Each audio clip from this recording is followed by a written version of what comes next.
Thanks for the awesome thumbs up. I appreciate the support. That is great. How's everybody doing today? Hopefully well. I didn't even notice that my shirt was off-centered. We'll wait for a few people to pop on. Hello, hello. Welcome, welcome.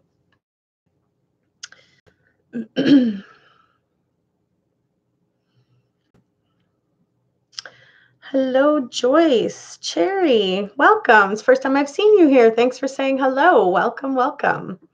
I just realized I forgot one thing. I'll be right back.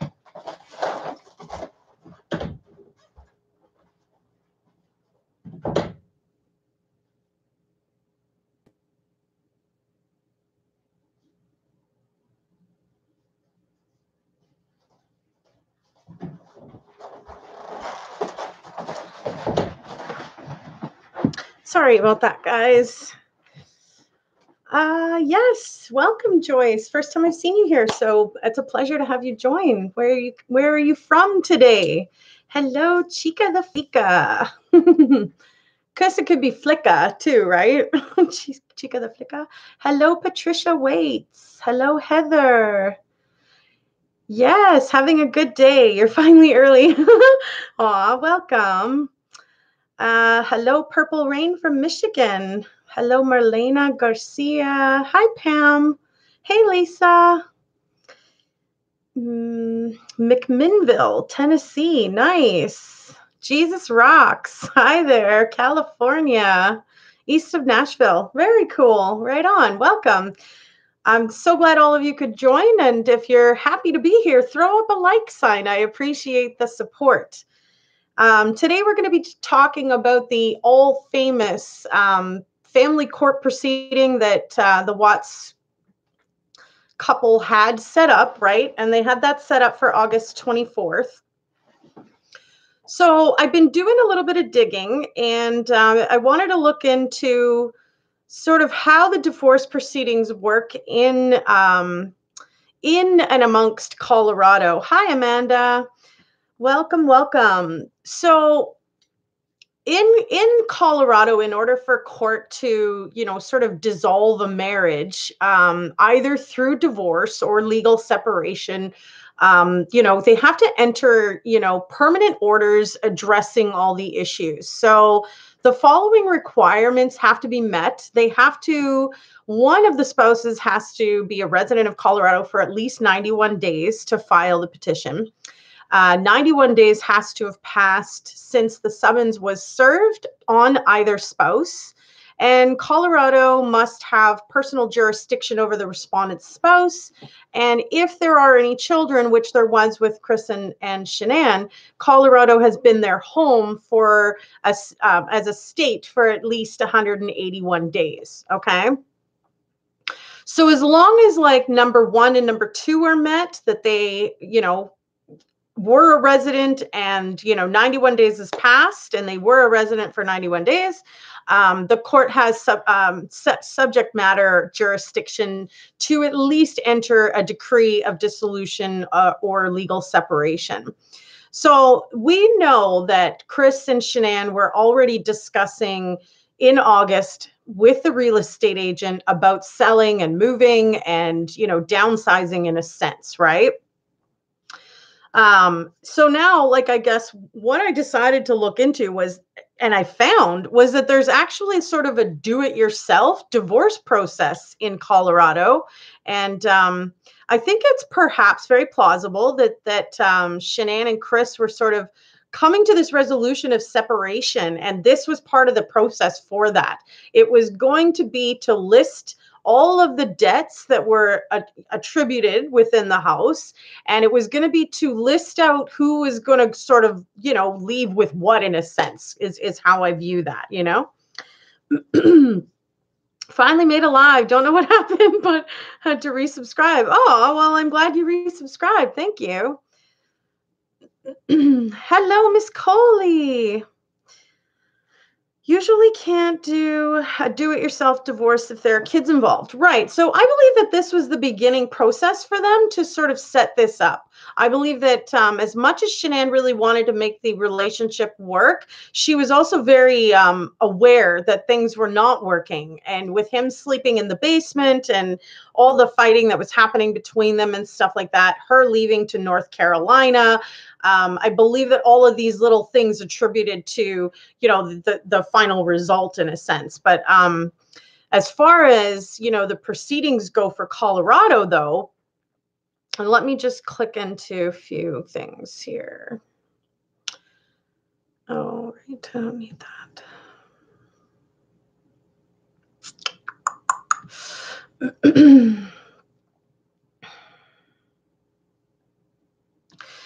So ways to terminate a marriage in Colorado, there is more than one way to enter into a marriage, and so there's multiple ways to sort of end one as well.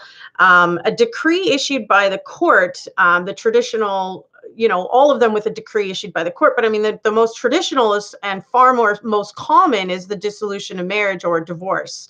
But the spouse can also obtain like a legal separation, or in appropriate cases an annulment. However, the legal separation is kind of where I think they were leaning to in order to try to figure things out.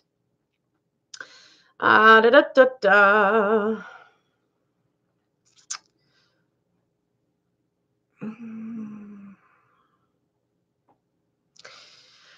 So grounds for Colorado dissolution or legal separation states that Colorado is a no-fault state, which means that under the law, the only grounds for dissolving a marriage is that the marriage is irretrievably broken. So CRS 14-10-106, or, well, I mean, it actually starts at 101, and I really wanted to read this to you. In short, this article shall be known as and may be cited as the Uniform Dissolution of Marriage Act. So the purposes of the rules of construction, the Article 10 must be, liberally construed and applied to promote its underlying purposes, to promote the amicable settlement of disputes that have arisen between parties to a marriage.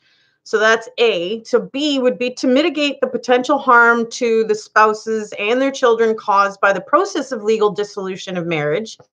C is to make the law of legal dissolution of marriage more effective for dealing with the realities of matrimonial experience by making it an irretrievable breakdown of the marriage relationship, the sole basis for its dissolution.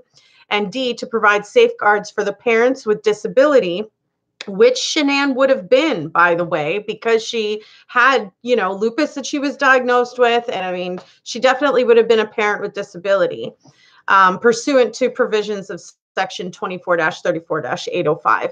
So, in this, it's basically, stating like, that their purposes for the dissolution could be to separate each and everything, and they would have had to go through the list of all the debt and attribute it all together in order to separate things amicably. And of course they were looking into moving into another house and stuff, which would have downsized payments for them. So the court orders that can be entered, assuming that the court has the full jurisdiction, which they did over both parties and children, all issues arising from the parties' marriage will be addressed, including the following. So ending of the marriage, parenting, division of the marital property, allocation of the marital debts, maintenance, such as to child support and spousal support, And I mean, this, various sections of the guide, it says for more information about each aspect of the order can be found. Basically stating that to tie up all these loose ends, they would have had to go to this family court in order to start separating everything, in order to even just consolidate and figure out how much was owed altogether. You know what I mean? Now, I've also been taking some time, you guys, to go back through. I really wanted to go back over Chris Watts's prison interview, because there's just so many unanswered questions with this case, in my opinion. So I basically chose to kind of start right at the beginning. I was like, okay, we're just going to break this down all together. Um, Chris, when he first walked into the room with the officers and stuff like that, he was basically saying that he gets 2 haircuts a month, or a haircut every 2 months. Sorry, my bad. And that he's, been shaving off all of his facial hairs and stuff like that with literally like one razor, like a one blade razor. And he just got like a buzz cut type of thing. Now, the officers specifically tell him that all the court cases are closed, all the investigation is closed, and they are not there to get him into any more trouble at all. It's already finished with him. And then Graham proceeds to, lead the interview, but lets him know that he's the first person that ever has apologized for lying to him in a case. He's never ever experienced that. It was the first time in his career to get an apology from, the perpetrator kind of thing. They had resumed reserved the room there for like the entire day. So, I mean, as far as us getting, 5 hours worth of recording, I believe there was more than that had actually happened. And during re-listening to this, it's almost like I can actually pick up some parts that seem as if there's a glitch in the recording. Specifically, actually, and we'll get into that a little bit further in. I'll explain where. I have found a couple, but I'm also not even entirely through all of this, you guys. It's a lot, So Chris, proceeds to sort of begin telling them about his experience at Colorado's prison system and how, they had to literally like close up all the guys in their own cells and stuff in order for him to be safely walked through the hallways, and the heinous letters that he is supposedly getting as well.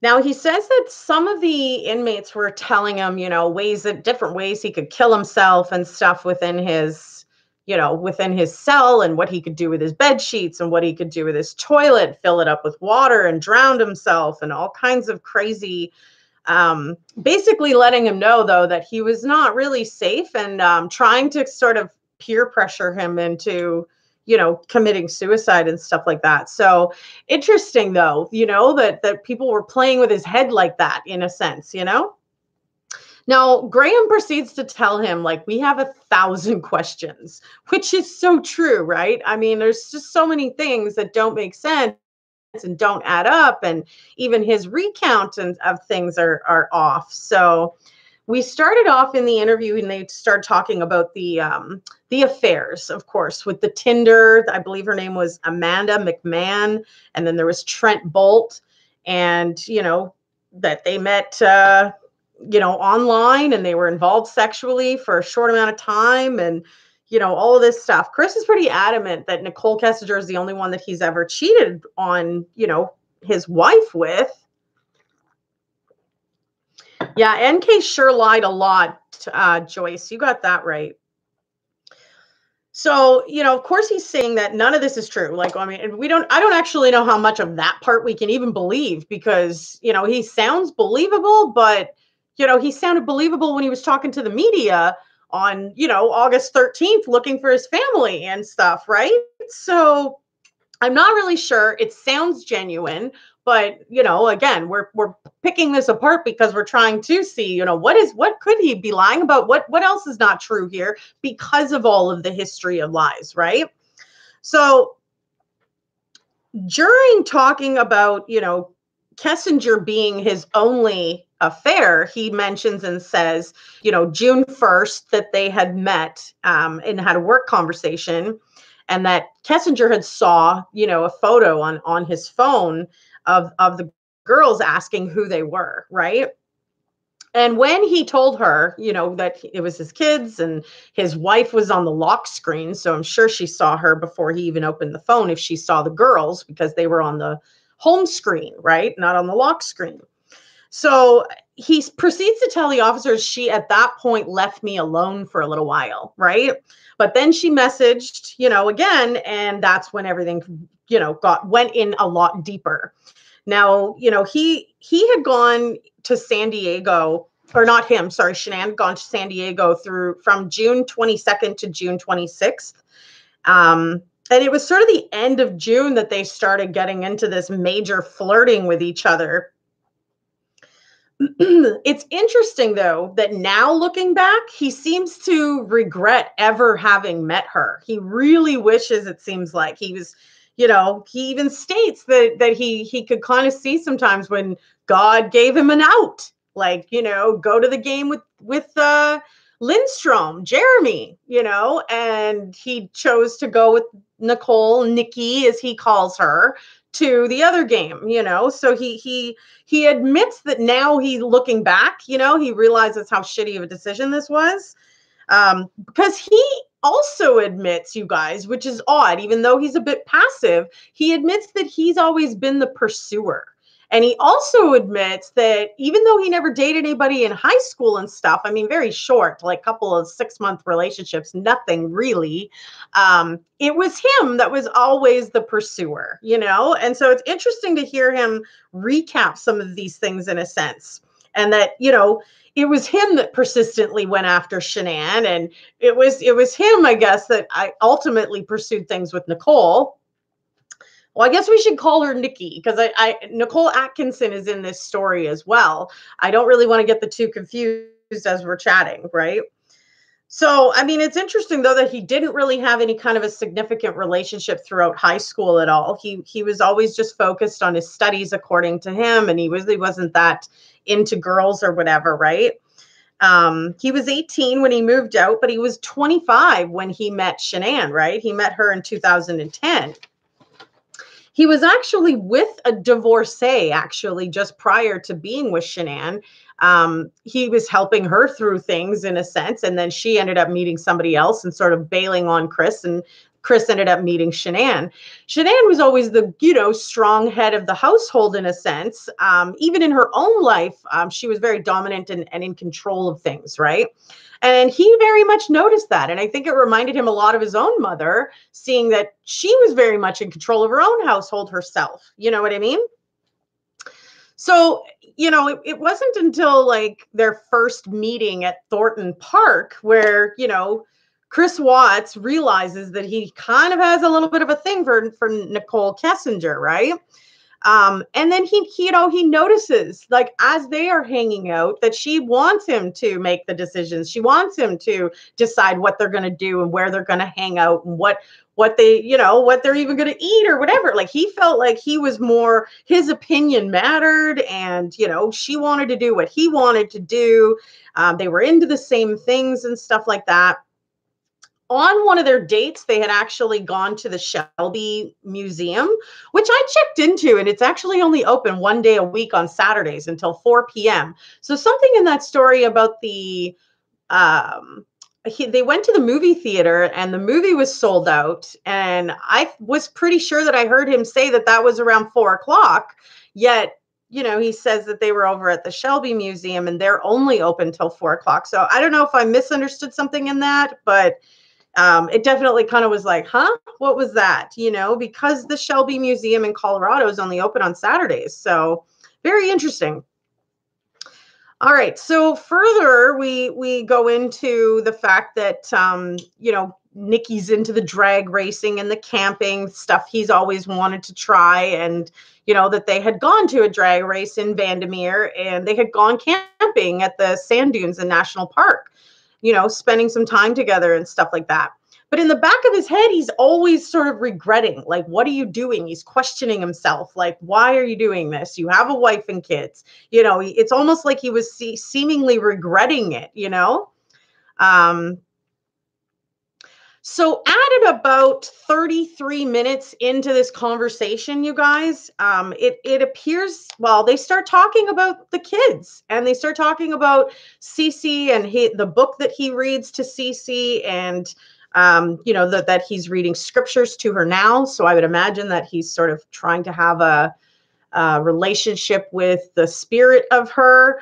But regardless, right at about that 33-minute and 12-second mark, it seems to glitch out there where they've combined it to jump back onto subject. But I believe that it's possible they could have taken a break at that point because he started to choke up and get emotional and stuff. So I don't know how for sure true that is, but it certainly sounds like it. I've gone back and listened to it like I don't know how many more times. So in all honesty, check it out for yourselves. It is uploaded on my channel, the entire interview that we had access to.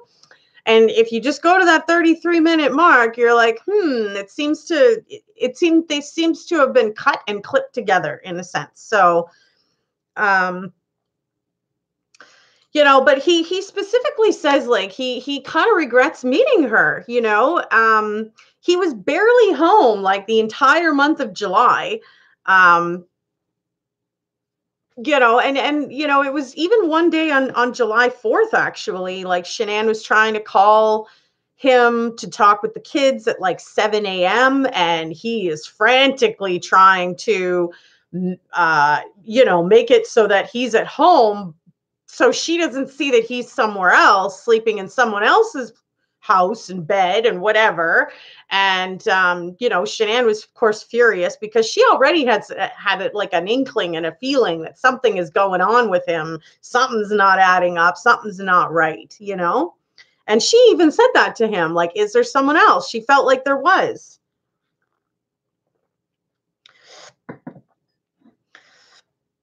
Now, on the morning of August 13th, it is very apparent that there was no cell phone activity up until about 4:26 in the morning, when suddenly there was a ton of activity going on. The house freaking sensors are going off. The garage is opening. The basement's opening. I mean, it's like the whole damn house is awake and nobody's really there. Well, I mean, they are there, but this is probably exactly when things were going awry, though, in my opinion.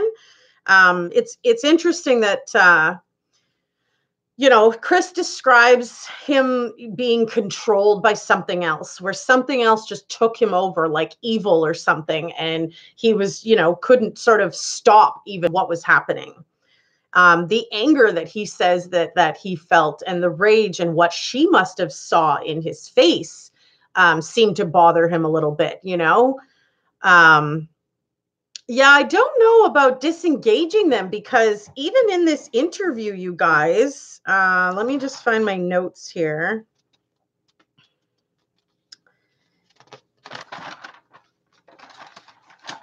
Yeah, at 4:26 a.m. So about an hour and 55 minutes in, they start talking about that phone activity and how, the garage door is opening and stuff like that.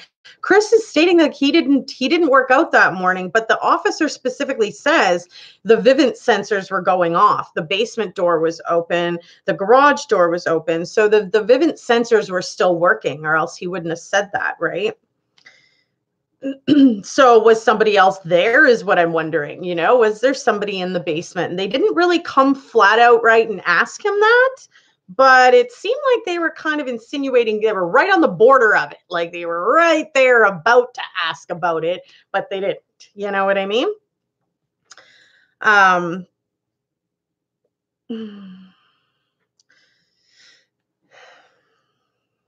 Okay, sorry, we're just going to backtrack here a little bit, because I was still at the beginning, but I wanted to jump into what the officer had said, because the officer specifically says the Vivint sensors were going off. So that tells me that they know more activity that happened in the house than what they're telling the public, than what's been released to the public, right?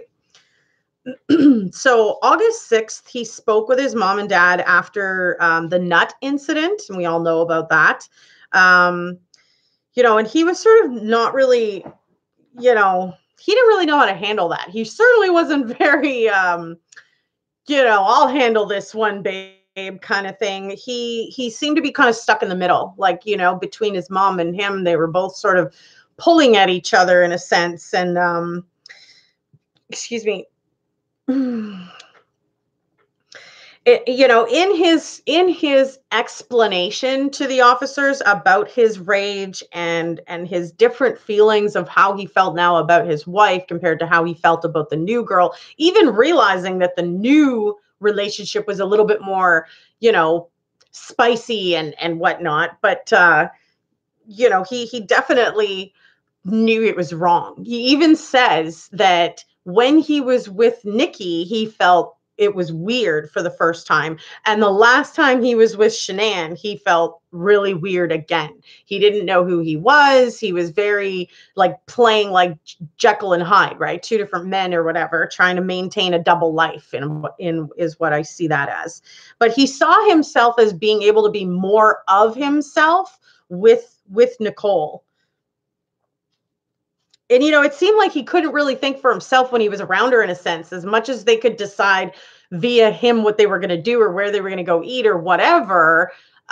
He still, was thinking like, about what he didn't have, how he was with Shanann and how he always had to think about what he was going to say or something versus how he felt when he was with Nicole, and always thinking that he didn't have to worry about that, or he could say whatever and sound a little bit stupid and not be judged or whatever.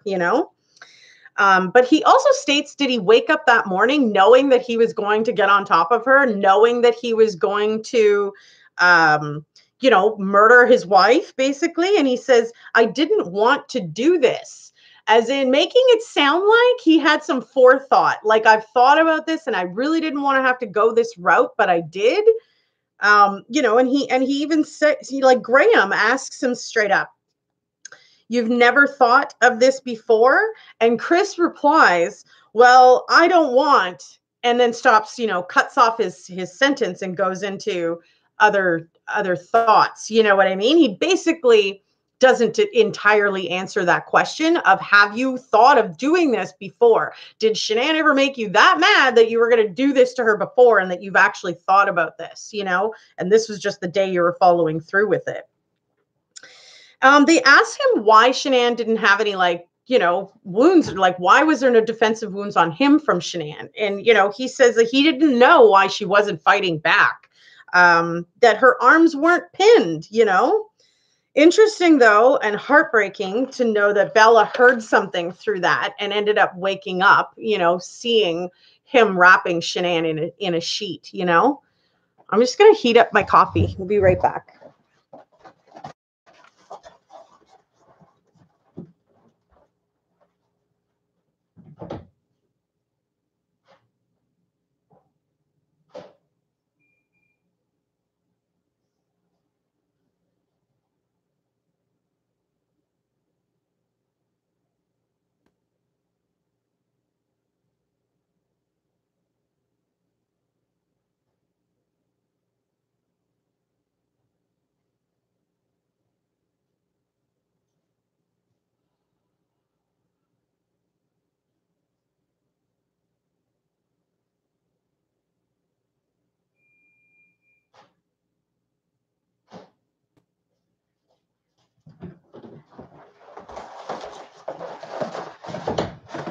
I don't just want to sit here and drink my coffee, though, and it's going cold, and I don't like it cold.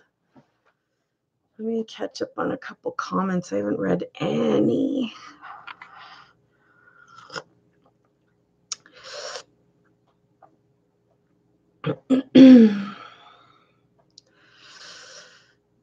I did look up that Michael Turtle Kelly. I did hear about that, but I don't think it's anything that's genuinely true. I think it's actually been proven to not be true, but it was a rumor that was started about her being married to this Michael Turtle Kelly person in 2015, and they both work at Anadarko or something.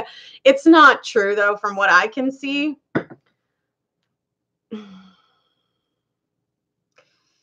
Read the comments that say that it's NK's ex-husband. Yeah, I heard that case, Johnson, and I looked into it a little bit, but I could also see it doesn't seem to be something that's totally true. So No way did he sound believable talking to the media on his doorstep. Yeah, yeah, no doubt, right? Hey, Annette. Yeah, I totally agree with you. But I mean, it raised so many more questions, right? Like, because all of his body language seemed to be like he was holding something back, piercing his lips inward, like he's trying to hold something in, crossing his arms, like he really didn't want to be. He wasn't receptive to them, to conversation. And then, of course, everything else, all of his lies along with hers. So why not is the question. Why not is the question, Elaine?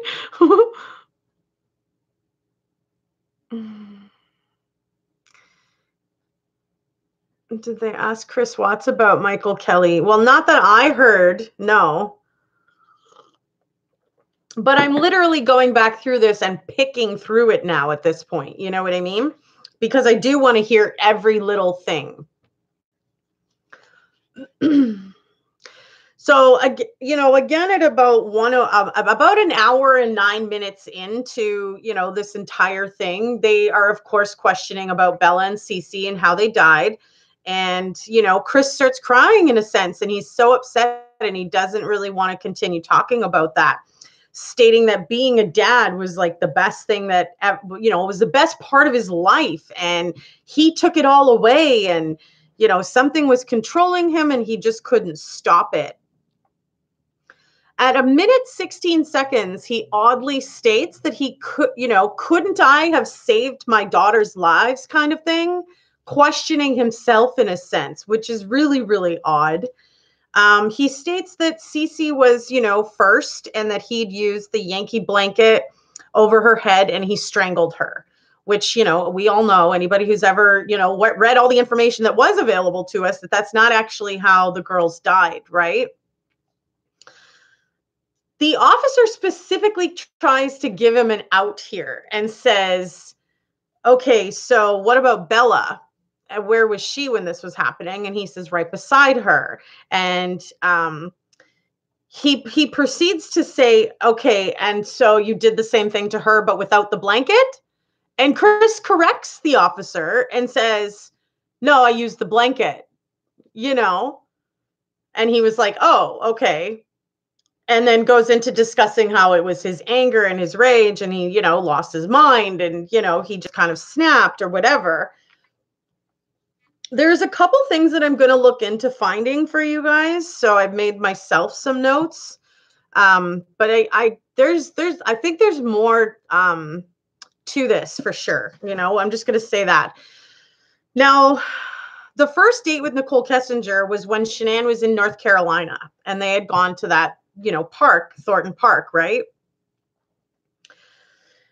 During all of this, he was taking his Thrive products, right? He was taking a black patch, and he had a duo burn patch or something like that.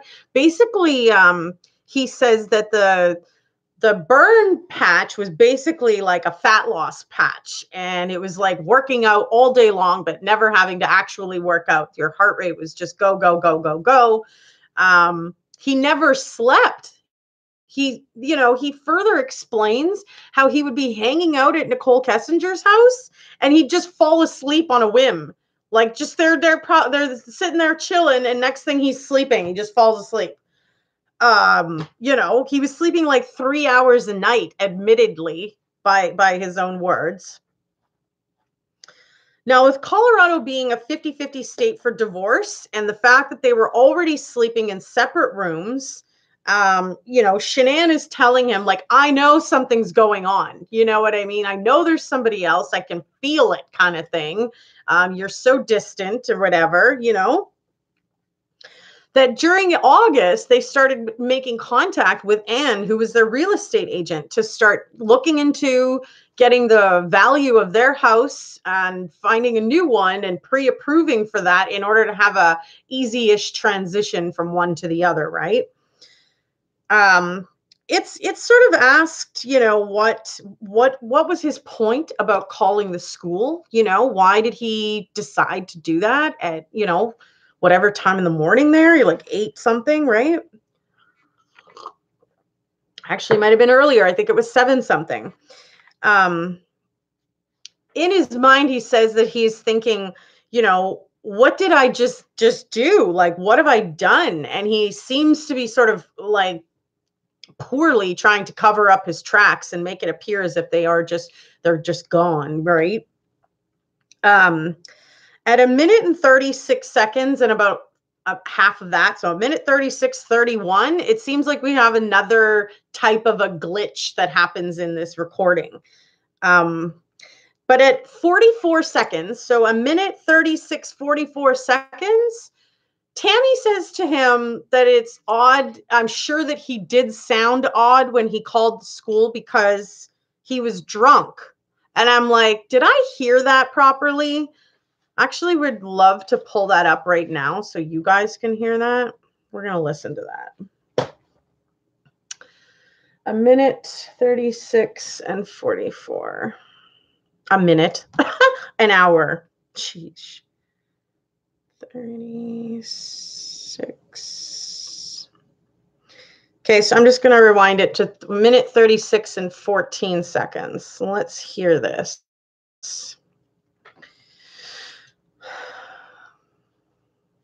They were right to be, suspicious about anything. Like, I knew I thought I sounded eccentric on the phone and out of sorts.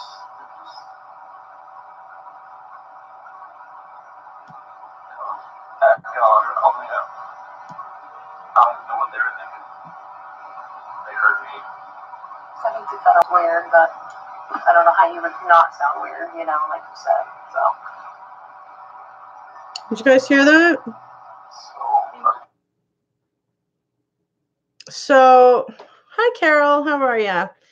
So I'm not really sure what that's about. I re-listened to it like 16 times. I can't really seem to figure out exactly. Did you guys actually hear it, though? Replay, please. Okay. No, Cloud. Sorry. Okay, yeah, let's replay it. Play it one more time. Okay.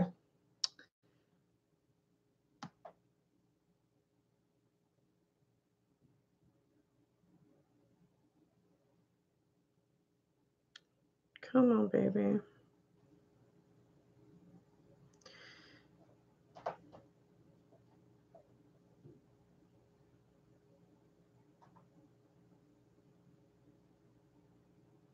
Oh, for crying out loud. I guess we're going to have to listen to it for a little bit here.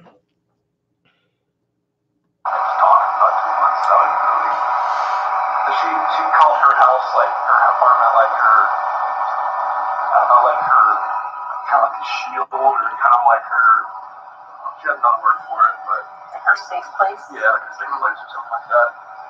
And she said, like, people like to invade it, but that's why she always let me come over, because she said she felt like it was fine, like her dog liked me, everything, like she said, just shouldn't belong here type thing.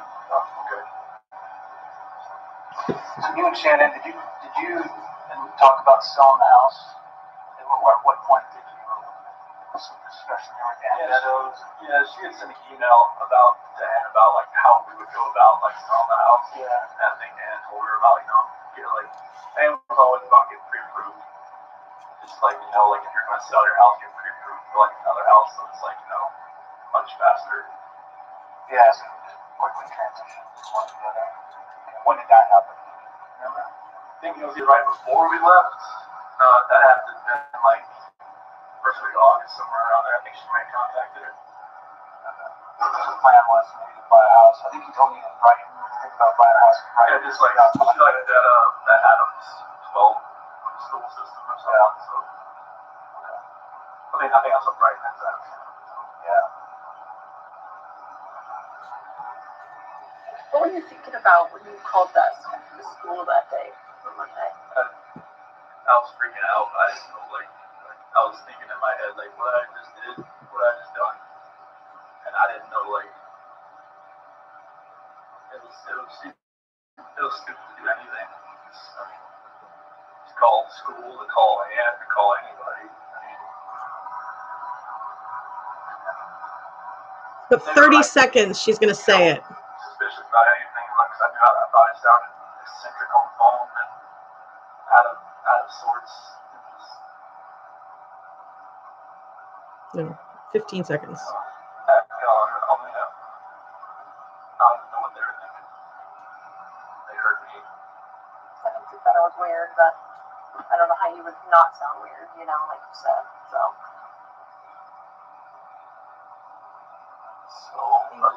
And then, okay, so get this. She says that drunk comment, right?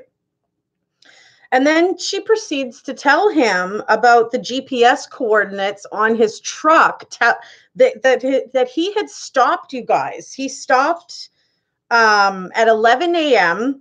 to dump his clothing. So he switched clothes after he committed these crimes. He had changed because he always kept he kept another change of clothes in his truck. He had a second pair of work boots in his truck.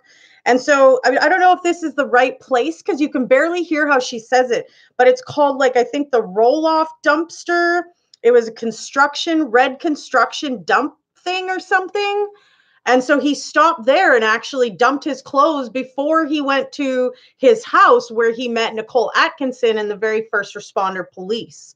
And that was to do the initial search of his house. Now, you also remember that he went in through the garage and it took him like a minute before he came and actually opened up the front door. And during that time, you know, they asked him, like, what were you doing in the house? You know, like they even asked him if he was running around the whole house. And he says no. But I mean, he literally said himself that he had ran upstairs. And what I believe he did there was he took the ring out of his pocket and left it on the night table, like as if she had done that. Meanwhile, he had put it there before everybody's going to come in and start searching the place, you know? But, very interesting that he had dumped his clothing, and I wonder if that was ever recovered, if they were ever able to find that. I don't know what kind of a dump thing this is. I've never heard of like this red construction dump place. I don't know what it is. Maybe somebody on my channel. Hey, Hanate. Hanate. Maybe somebody on my channel knows Colorado and their area, that in Frederick, like area and stuff like that. Like, I don't know where this roll-off dumpster type place is, but he dumps his clothing and his GPS coordinates tell the officers that. And I mean, they told him that, you know. Hello, United Province. I didn't hear the drunk, but you heard her say something to the effect, well, wouldn't see why they wouldn't think. Yeah, she was saying, I don't see why they wouldn't think you sounded a little bit off. And then it honestly sounds like she says something about drunk. And I can't figure out how to better hear exactly what she says. And it's not like she mumbles. Tammy's a very clear speaker, we can tell, you know. Excuse me. So I don't know. Should we try to listen to it one more time? I just don't, it wouldn't let me freaking rewind it just that little tiny bit. I wonder if it'll let me now. No. 100% sure the girls were still around and alive.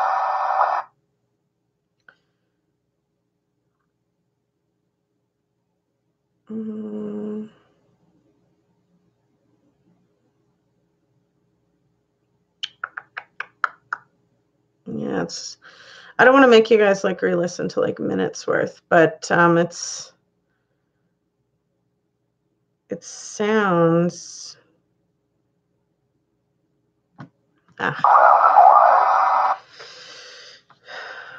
Where's NK? Yeah. Do you think NK is involved? Yeah, I do have some feeling that this woman was perhaps more involved. I would tend to lean that way as well, guys, you know. Did you guys know that it was actually Nicole Atkinson that set up the very first media interview with Fox News for Chris Watts to speak with them at 10 a.m. on August 14th? I was like, I wonder if that was like something psychologically set up to try to get him to trip up or something or whatever, right? Maybe she kind of had a feeling that he had done something. I don't know. What do you guys think? Yeah, seemingly, but we don't actually know for sure.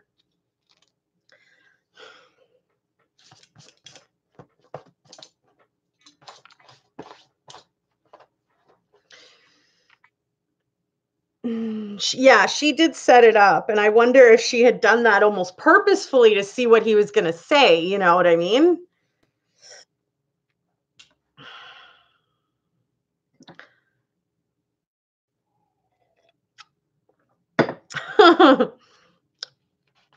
I think she knew for a fact from the get-go, as soon as she couldn't get a hold of her friend, that something was wrong. I don't think anybody thought it was going to be this heinous, but I think it was very obvious as soon as you saw Chris that you knew something had happened between them. Something odd had happened. Now, if you were a complete stranger, then no, I don't think we were able to assess that. And I think that's why he fooled so many people around the world. You know, those of you that are more skeptical that were not fooled by his media interview, I tip my hat to you. But even I was a little bit fooled, like, hey, you know, this poor guy is missing his entire wife. And then when you found out that it was actually him that did it, and, you know, there he is standing in front of the media begging for them to just come home. I mean, the whole thing was like, oh my goodness, like as if, you know what I mean? And then you could start to see characteristics in his body language and in his pierced lips and his crossed arms that he was just not being very receptive, nor was he being super helpful. He was nervous. He was running around the house. He was trying to get away from being enclosed by the officers in his living room. I mean, he couldn't get out of the front door fast enough to explain the doorbell camera footage when the officers were trying to question him just a little bit. Nor did he go into the house frantically looking for his family like any normal person who's missing their family would do, more than likely, right? They'd go rushing in like, Bella, Cece, Shanann, are you home? But, you know, no, nothing, absolutely nothing. And so his body language and his actions after such a devastating, huge thing. I mean, your kids are missing, your wife is missing, you know, it was like no form of panic from him. He was nervous. He was shell shocked. He was like a deer in the headlight type of look. Like, you know, I mean, the guy just looked guilty as sin. And I mean, it didn't take more than a few minutes for trained officers hanging around him to realize that. And I think we all saw that on the body cam footage, right? So, you know, it's interesting, though. Again, this is one of the other places that I found what seems to be a glitch in this recording. At about an hour and 40 minutes in, an hour, 40 minutes and 45 seconds-ish, you can hear somebody knock on the window, which is obviously a corrections officer doing a rounds check or something, right? And I wonder if they, you know, perhaps had a break, stopped recording for whatever reason. Chris seemed to be really offended by the fact that some people assume that he was separating the family, that he was separating Bella, Cece, and Shanann and putting them in different places and stuff like that. He almost seemed irritated by it. Like, no, I would never do that. I would never separate them in death like that. And I mean, it was just like, what the fiddle, you know, is with this guy, right? At about an hour and 43 minutes in, though, it's really nice that you hear Dave explaining how the Ruzick family feels about, you know, him and about what he's done, about the fact that he was their, you know, son-in-law for 8 years. And it's nothing that Sandy can just turn a switch on and off, and that they don't hate him. And, you know, it's in this time frame, though, that Chris admits that he desperately wanted to just end things in the judicial system process.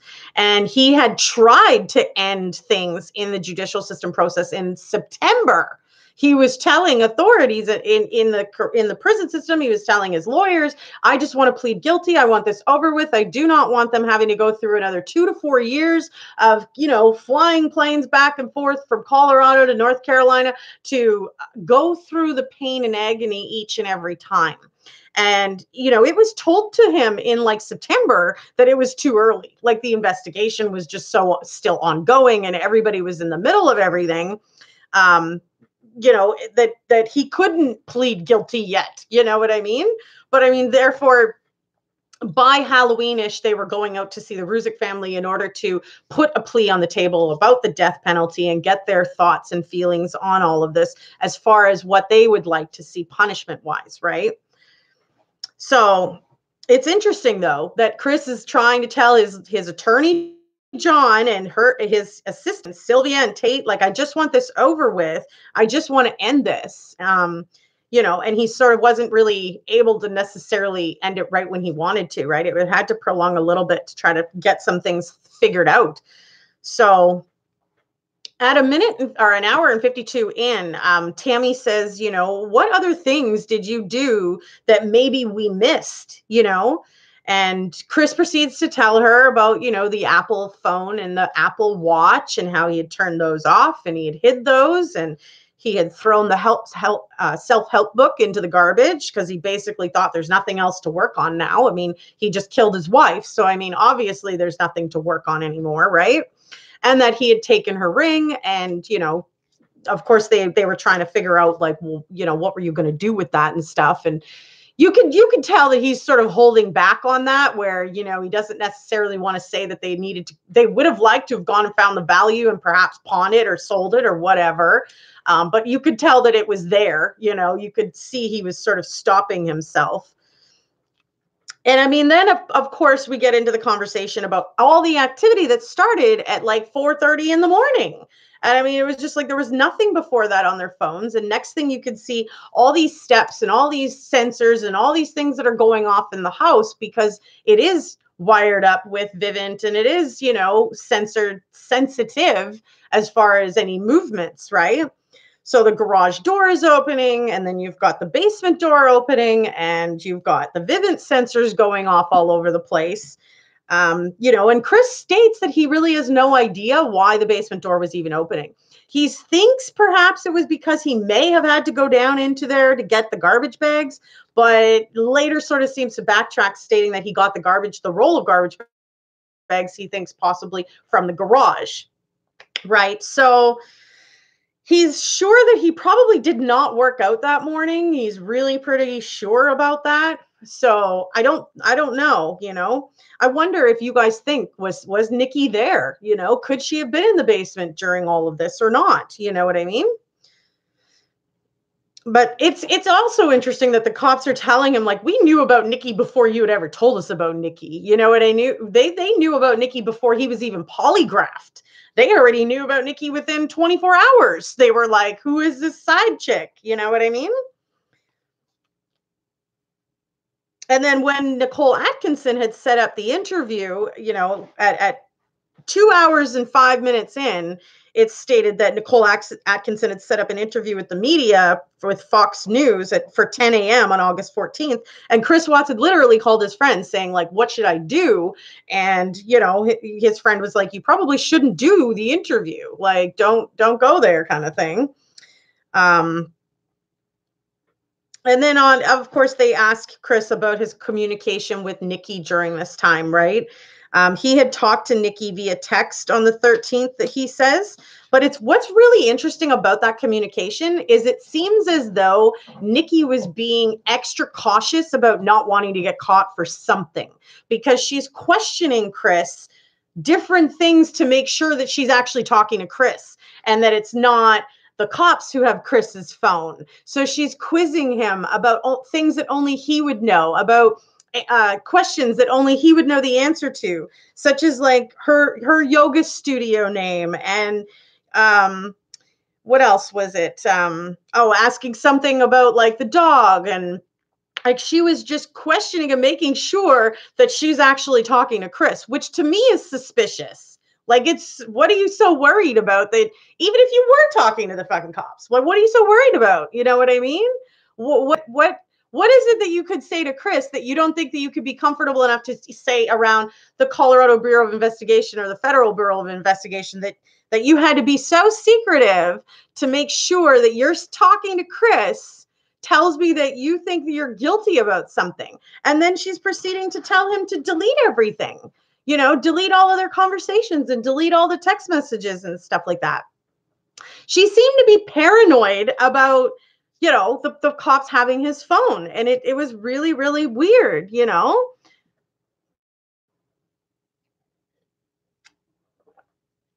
The other thing that was really weird, because there's been some discussion about who came up with Nico, the name for the baby boy that Shanann was pregnant in. And, Shanann Watts was the one that came to Chris with Nico, Nico, because it's sort of an Italian thing. And Chris Watts wanted to spell it Niko. And he also wanted to add in the middle name Lee, perhaps. Shanann had named all the kids. So he just, agreed or disagreed that it was either a pretty name or not. So, and you can hear a little bit of that discussion at about the 2-hour and 9-minute mark. What's also interesting, though, is that Chris Watts was very informative to his family about having an affair, and that he didn't necessarily come straight up and tell them about Nicole Kessinger, but he was texting with somebody, and it was very obvious that, there was someone else that he was communicating with. You know what I mean? And this is while Shanann is in North Carolina, that he's hanging out with his parents and his sister, and, they're discussing the whole nut incident, and they're talking about, the fact that, Chris Watts kind of has someone else that he's interested in. In his trip, though, to San Diego, he saw Mark Jameson, one of his, he grew up with Mark, right? One of his childhood friends. And he had told Mark specifically about Nikki. He didn't tell him that he was going to be meeting up with her, supposedly, but he was pretty forefront about there's another woman. You know what I mean? He lied about distancing himself from Nikki with Mark in that conversation, therefore sort of negating his friend's obligation at that point to be like, hey, buddy, I mean, I've been down this road, or you maybe don't want to go down this road. It never really leads to anything amazing, and I'm just telling you, or something like that. He wasn't honest with Mark, and therefore Mark couldn't really be honest back to him about what he could or shouldn't do about it, right? So then the officers proceed at about, 2 hours, 15 minutes in to sort of ask Chris, like, is Nikki more guilty? Some people, the extremists, think that, she was the one that was the mastermind, and she was the puppeteer to this, and she was the one that wanted you to annihilate your family. And they were kind of checking to see if any of this could have been true with him,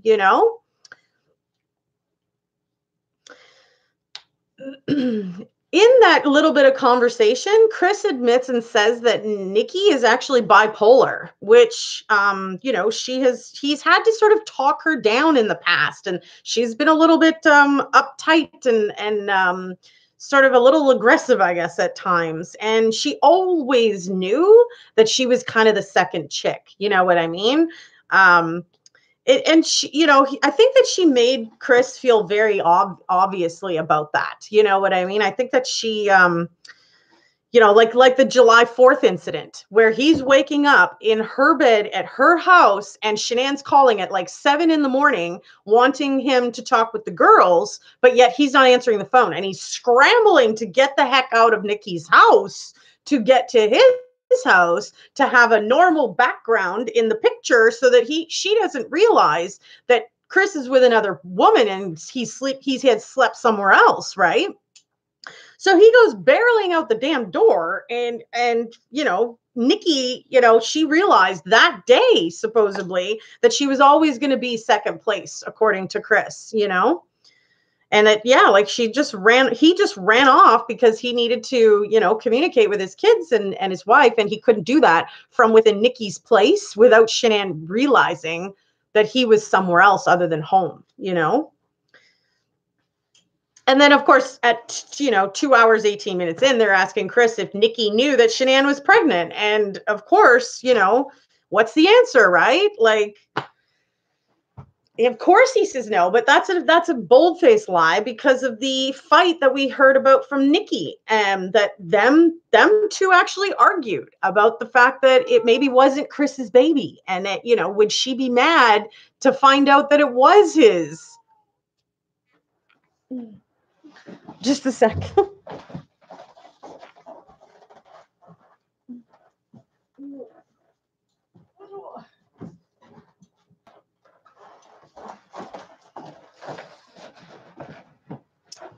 And they proceeded to have that argument about whether or not, she would be upset, or if their relationship was going to be okay if she found out that it was his baby,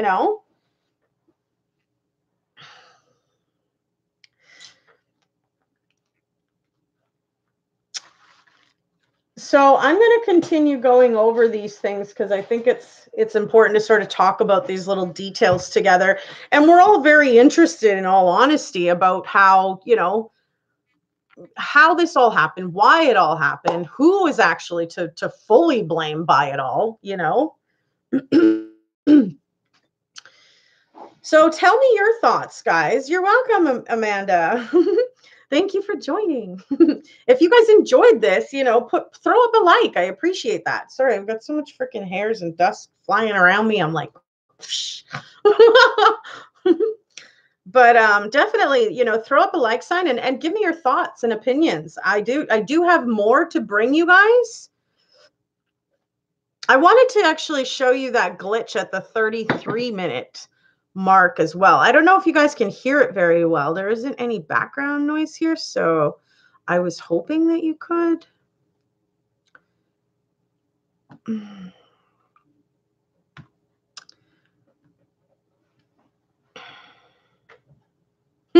You're welcome, Miss Coley. The Navy, stationed in the desert. Hello, 24-hour crime. Doing good work as usual. Thank you. You wholeheartedly think she was the mastermind? I think that had she never have come into Chris's life, he would have never thought about doing this to his family. Like, I don't know, but if she would have been the victim next kind of thing. I don't see him being a serial killer, but we didn't think that Ted Bundy looked like a serial killer either, right? And look what that guy did, for crying out. How am I today, Commander Vlogs? I'm doing good. How are you? Cheers, morning coffee. Well, it's not really morning, it's afternoon, but how are you doing? Enjoyed this video. Thank you. You do believe that Nicole was involved in the crimes too? Yeah, I do believe that she had some sort of a knowledge on this. You know what I mean? And even to just have knowledge on a crime and not stop that crime, you might as well be doing it yourself. Even if she wasn't at the house, but she knew about what he was going to do. You know what I mean? So like, I don't know if they've gotten all of the information, but I sure would like to know what this dump spot was on the GPS coordinates where he had stopped before going home on August 13th, after dumping the bodies, after digging at the service site. So he would have been dirty or whatever. Maybe there would have been, I don't know, like maybe there was bodily fluids on him. We have no idea, because he explains that having an extra pair of clothing in his vehicle is something they always do in case they spill crude oil on themselves or whatever, because you don't want to sit in that. You just want to change out of it and get rid of it.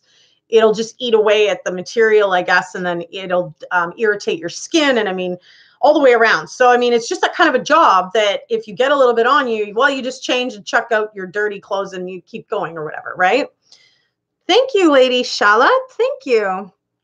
So the fact that his GPS coordinates on his Anadarko truck show that he stopped off at some roll-off dumpster construction site and dumped his clothing is huge. It's just like, what could have been on those clothes? Was there any bodily fluids from him carrying the girls up the stairs into the tanks and all of that stuff? Maybe there was something on him from moving Shanann, from the truck to the dirt, as horrible as that is. But the fact that he had changed, and we had this discussion way in the beginning because we had thought that there was a sighting of Chris at the gas station wearing an orange shirt. But it really didn't appear to totally be Chris, in my opinion. That guy had some facial features that were just a little bit different than Chris's, but he did actually change. So, I wonder what else he was wearing. I wonder what could have been on his clothing, and if that was ever retrieved, if they were able to go back and find that,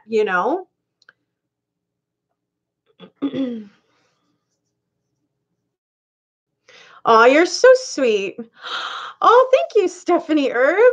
The more time that goes by, the worse light I view NKN. Thank you for sharing. Take on the latest info on of the case.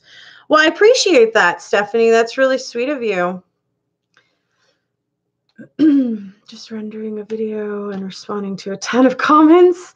Got a lot of support lately, and I'm so appreciative for that. That's awesome, Commander Vlogs. One of your people that I don't know if he's a moderator. I think he was a moderator. I think that's what he said.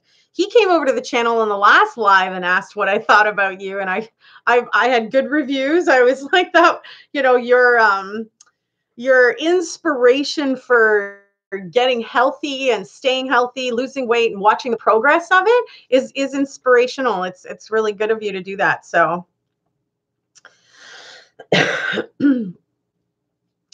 Chico, why are you doing grr, Stephanie? What? What about Chris Watts taking Shanann out of the truck and putting her on the dirt pile? Are you asking me something, Pam? Excuse me, pardon me.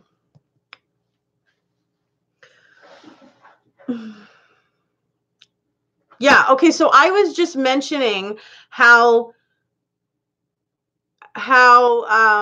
Chris Watts had changed his clothing, and that his GPS coordinates on his Anadarko truck were verified by law enforcement to have stopped off at some roll-off dumpster. I don't know what the heck that is. I really don't. I wish somebody could tell me.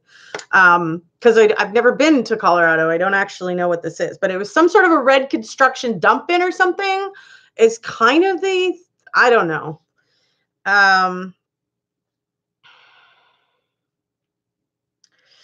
But I was stating that due to the fact that he had changed, is it possible that something maybe got on him from all of what he was doing, carrying and dealing and messing with, you know, his deceased family's bodies.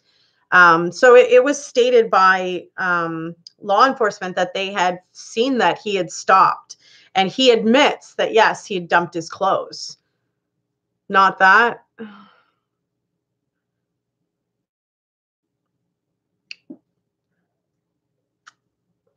You'll have to fully type out your question then, hun. I'm not really sure. Yeah, you can't just say some like short thing. I need you to fully ask the question you're trying to ask, you know? There's a picture of it online. It's a dumpster like the ones behind the restaurant, but it's a red color. So it's probably like our BFI bins or something like that. Which I would assume that they would definitely go around about and pick up his clothing. But we never did see any of that. We never did see a change of clothing or anything in the evidence or anything in the investigation that would have shown that they recovered clothing of his. Like, I didn't even fully catch on to that until I re-listened to this and heard him admitting that, yes, he had stopped and dumped his clothes just prior to meeting with Nicole Atkinson and the police at his house.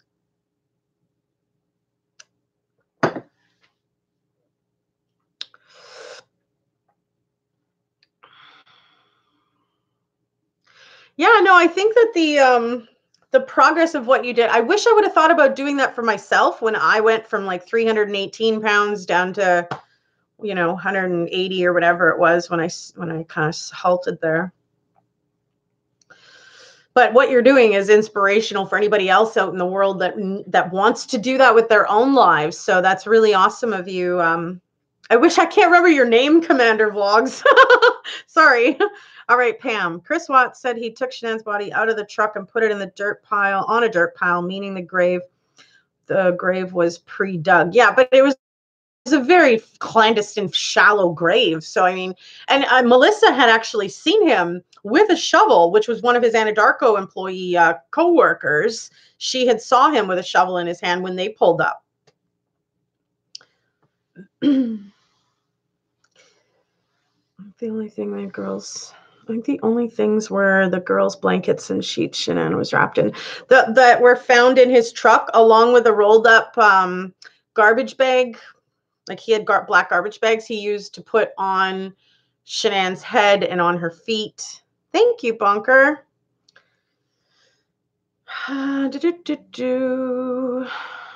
I'm going to check out your channel.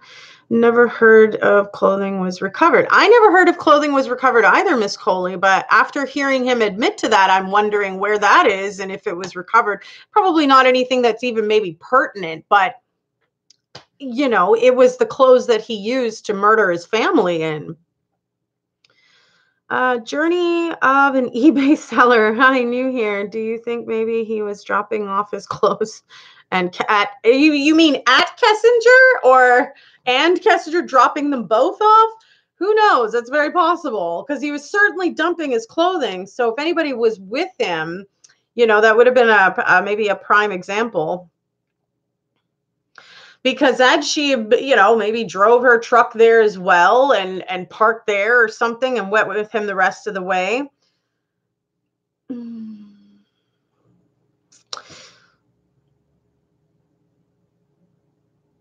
There's a video of the sniffer dogs near the red construction dumpster. They found shell casings in the road beside the dumpster. Interesting. But Chris doesn't own a weapon or anything, so the shell casings would be something probably very separate from this case particularly.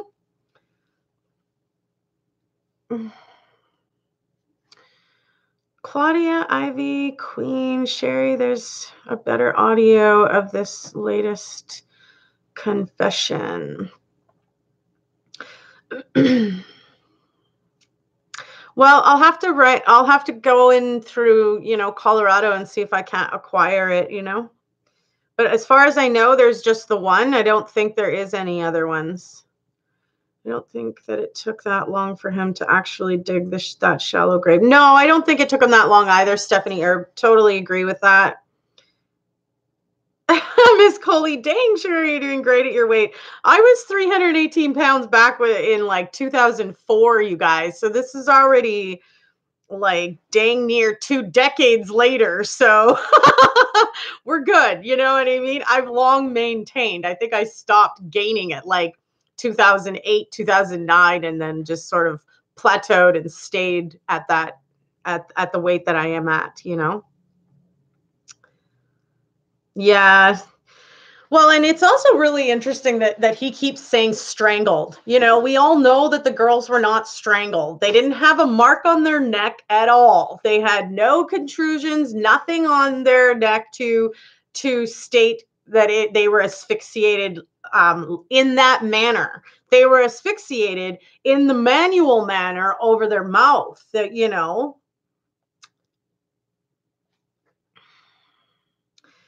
Like Sherry's content. Thank you for the likes, guys. Please like this video and subscribe. Sherry covers this case as well as others from start to finish. Sherry appreciates you. You're so sweet, Chica. Thank you, honey. Very much appreciate that. Commander vlogs. I always respond and support back when people leave comments. I'm working on that now. Yeah, me too, actually. But I mean, there's so many channels that come and visit and stuff too. It's hard to stay on top of everybody. Certainly most difficult all in one day. You know what I mean? You subbed to Commander, Chica? That's awesome. Yeah, he's definitely got some inspirational videos for anybody who's looking to lose weight, take the journey with somebody else and work out together and eat right together and take the journey together. That would be a really good person to do that with if that's something you want to do for 2019. I hear he's getting back at it himself, so. He reckons there was 2 people digging Shanann's grave. I'm not sure about that. I think it's, you know, I think it's definitely plausible that there was an accomplice in this situation.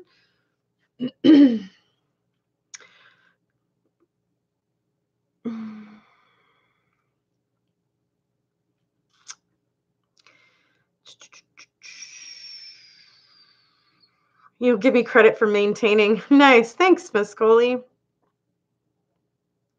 I'm amazing and inspiring. Aw, you're so sweet. I do try to stay positive. The last live, I thanked all of you guys for sticking through all of the ups and downs with me as far as my own personal family issues and, you know, whatnot. So I appreciate all of you guys, in all honesty. So I am looking to hire, you know, 1 or 2 more moderators for my channel of people who visit regularly. So if that's something that interests you, it's a no pressure situation. If you are free and you're available to pop in and help out, great. And if you're not and you've got other things planned, that's okay too. So if you are interested in that, please let me know. Think you could dig a shallow grave very quickly. The ground looks like loose, dusty sand. Yes, Elaine, I would agree with that, you know. And it was very obvious in his in the report from Melissa with the survey employees. She had stated when they got there that Chris had stated that it was really warm, but it really wasn't a warm day. It was earlier in the morning, so it was a little bit cooler actually, but yet he was warm and he was holding a shovel. So interesting, right?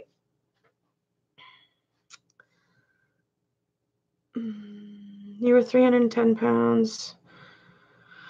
Dropped to 250 last year, gained 40 pounds back now, and back on that grind. Wonderful. That's awesome, Commander Vlogs. If there's any type of advice I could give you, it would be to not eat late at night. So, I mean, if it's past, like I usually don't eat anything past 7 o'clock at night, you know, it's very rare, you know. But don't get into the habit of eating too late at night, because if you're going to sleep on it, you're going to gain the weight from the calories that you've eaten. So if you can manage to stop eating at, like, you know, your supper time, that was it kind of thing.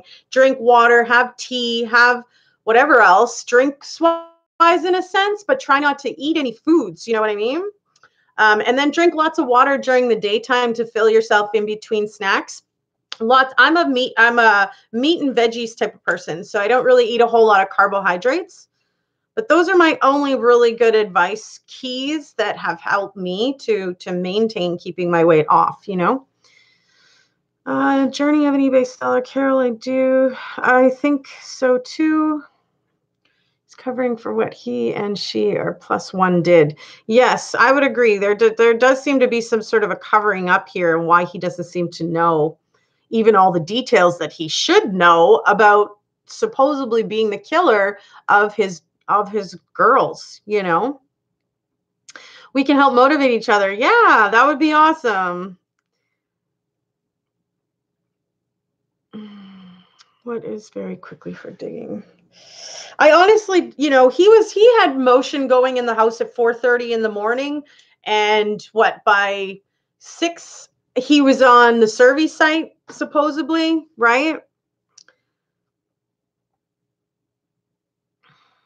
I'm very on top of responding back. I'm trying to be a good juggler. Hello, penguins, love. That's what I like. That's why I like you. Or you like my channel. I gotcha. I do try to respond quickly. Yes. Sometimes I get into what I'm talking about. And so like by the time I'm finished talking and I get to the comments, it's like the some of it is kind of gone, right? Rico Lee. Hi, sexy girl. OK. Ferme ta gueule. T'es vraiment pas fin. T'es dégueulasse.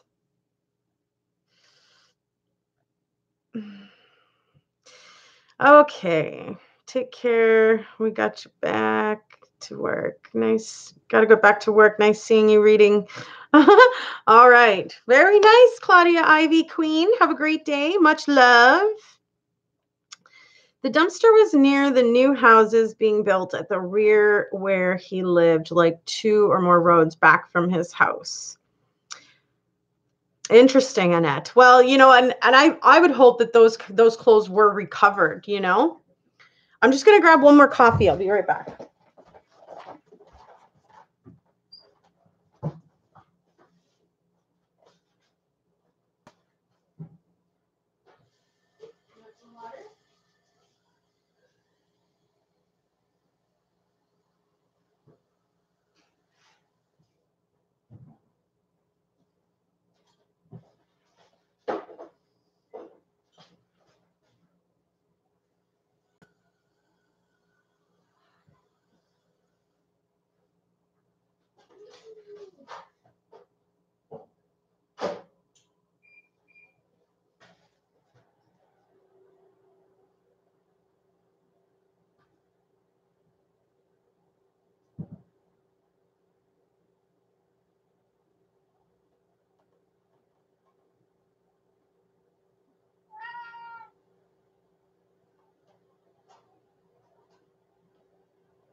Okay.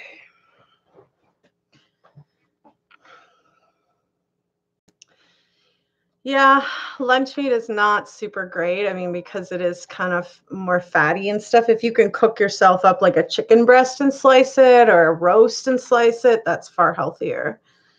But 24-hour I was talking about you guys saw the cats? Oops.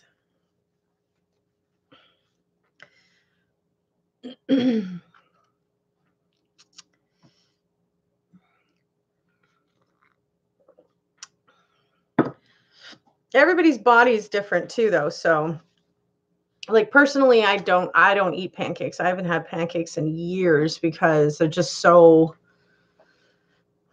too much carbohydrates for me. And I don't know what the heck is in the pancake mix, but it just seems to expand forever. And that's what I feel like it does inside of me, is it just keeps expanding and expanding. And I'm like, holy cow, you know? I think that's why you feel so full when you eat pancakes. It just keeps expanding and I don't know if it's the yeast or what, but there seems to be some products that are creating for it to continue doing that even after you eat it, you know?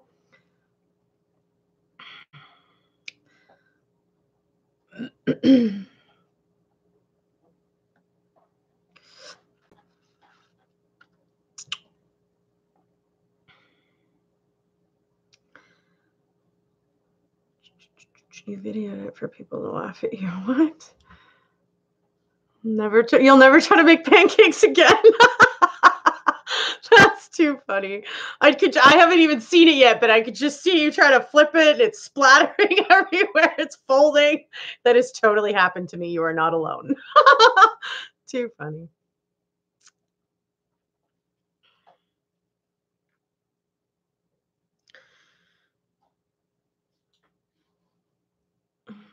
Surprised me at all. She introduces Kissinger. She's all me, even not even caring how the family is affected. Total narcissistic. Thank you for the compliment on my hair. It's actually just washed, so this is, yeah. This is just washed. I put in a couple of pins. Lots of curl. It's all sticking.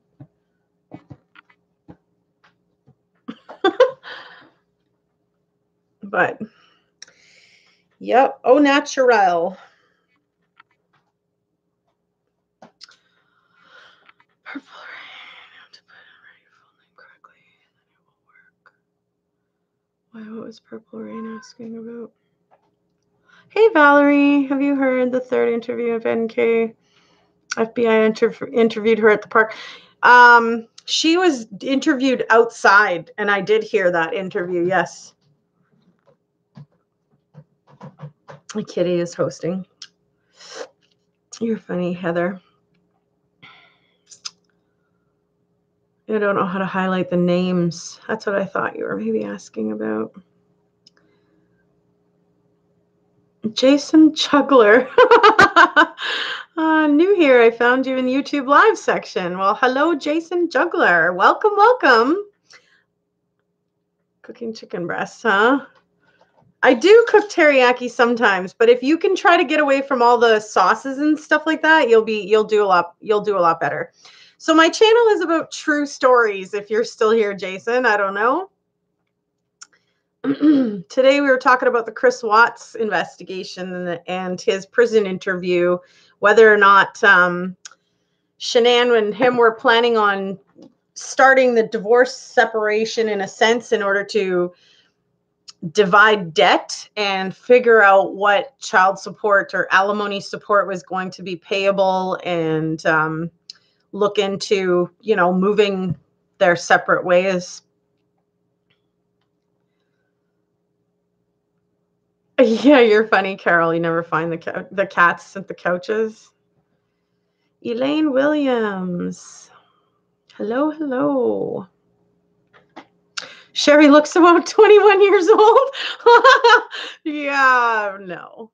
I don't know. Hey, Tammy, how are you doing, honey?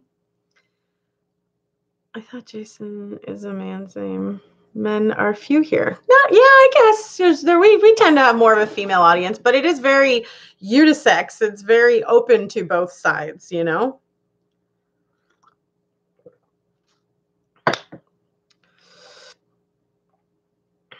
You don't make tuna wraps anymore. For what reason? Where's the other Commander vlogs? Good job, chicken homemade wrap. You don't want the food to go bad before you eat it. Yeah, then I would just suggest cooking fairly, like timeline it. You know what I mean? If you're somebody who likes things more fresh, you know, and then just cook smaller portions where you're just cooking up one chicken breast for yourself, you know?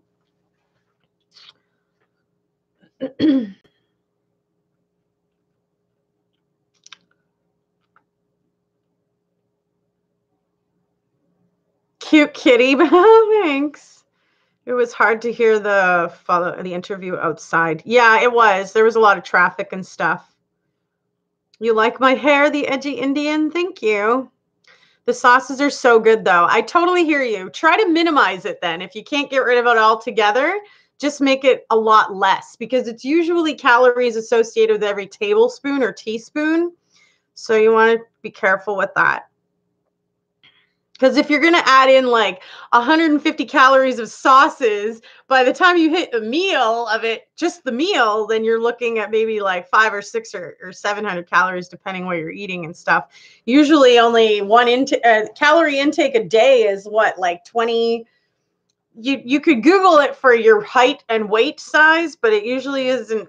It's, you know, around 1,500 to 2,000 or 2,500, depending on your weight and size. So I'm drinking coffee right now.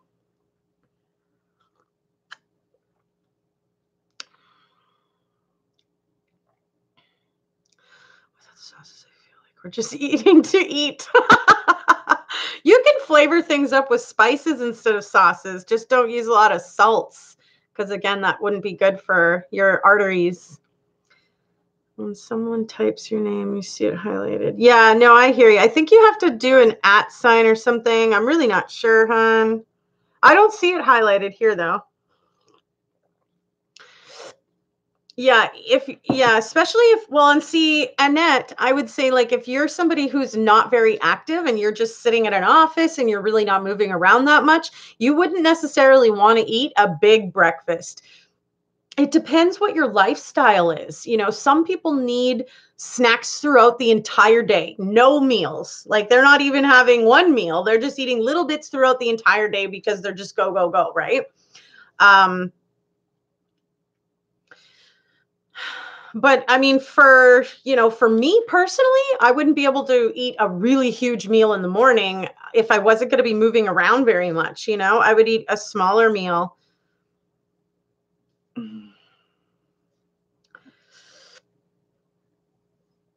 Yes, we are a bunch of true crime junkies with a dash of sarcasm and some fun. Yep, you got it, Heather.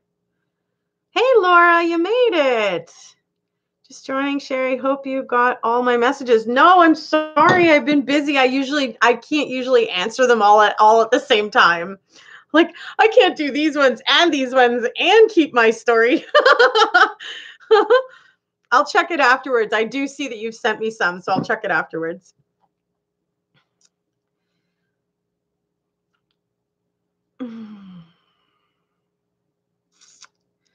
Chicken lasts in the fridge for a good 3 to 4 days. I just pack my lunch for the day, leave the house around 6 a.m., eat around 2 to 3 sometimes. So I need food that can last for 8 or 9 hours. I gotcha. But usually foods that can last like a super long time have more preservatives in them, which makes them unhealthy for us, you know? It's a really fine line balance to try to figure this all out, for sure. And then especially with the different metabolisms and lifestyles and everything else you got to throw in there, you know? Hey, Holly, how are you, honey? I'm doing good.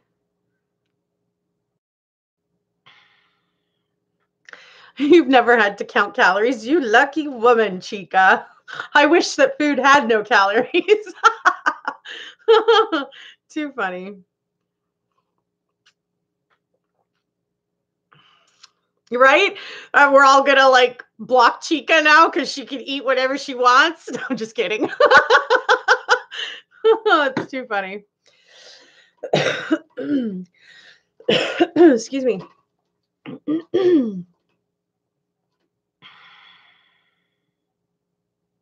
Yeah, she was all me. No time for murder plots on other people. That's for sure. It would take the spotlight from her.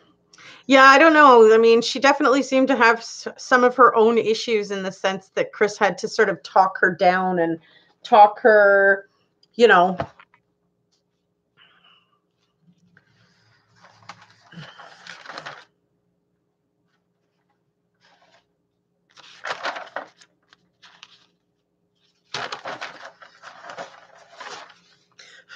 But interesting that she was so like paranoid about whether or not it was really Chris that she was talking to on the phone and stuff too. I noticed, you know, that kind of paranoia of answer questions that only you would know the answer to makes her look extremely suspicious, I have to admit.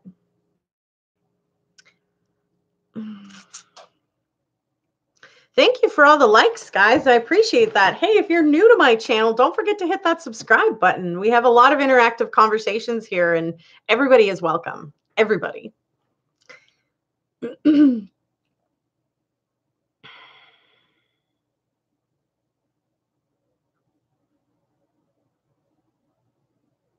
You love my laugh? Thanks, Raina. Rainer, Mrs. Rainer. I could pack a small cooler maybe. Hey, that's a really good idea, Commander Vlogs. Or buy like those ice packs so you're able to keep everything chill in for a longer period of time. That might be a really good solution to your needing to eat more healthily and stuff, you know. Thank you. Off to bed now from the UK, Wales. Take care, everyone. Very nice of you to join us, Journey of an eBay Seller. Welcome and thank you. And I hope to see you back here again. Hello, Miri, 1956. Hello, Valerie W. I'm having so much fun here, but I better go working on getting video up and catching up on comments. Then I have to visit my girlfriend. Might work out at her gym, though. Awesome. You guys can work out together. Whoop, whoop. That's so cool. At least you have somebody there to encourage you and stuff too, right? That's awesome. You're not doing it all alone. Why are people obsessed with trivia, Marcus Aquarius? Which trivia are you speaking of? Having my coffee and hazelnut creamer. Me too, Miss Coley. Me too. Have a great day, Commander Vlogs. Say hi to your significant other for us. It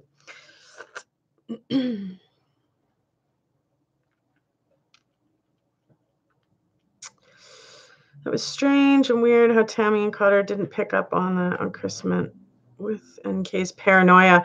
Oh, they definitely re-questioned him, like, what do you mean? You know, and he went into explaining it.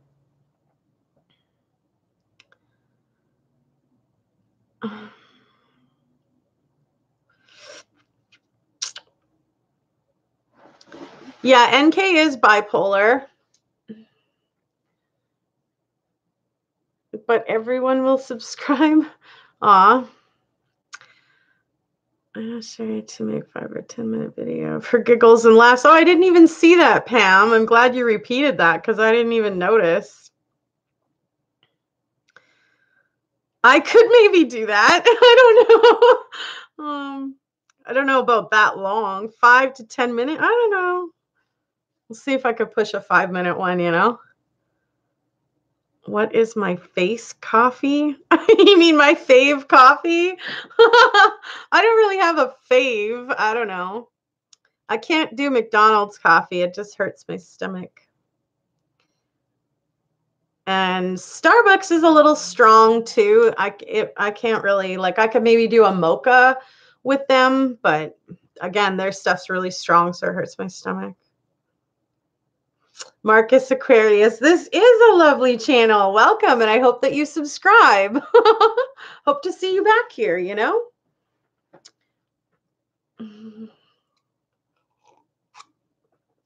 I've been going back to start watching the interviews again. So many discrepancies, you mean, not indiscrepancies, but so many discrepancies. Absolutely.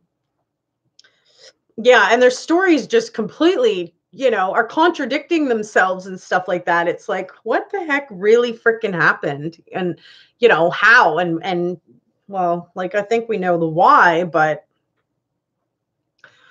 Ivan Suarez is Mexican. Okay.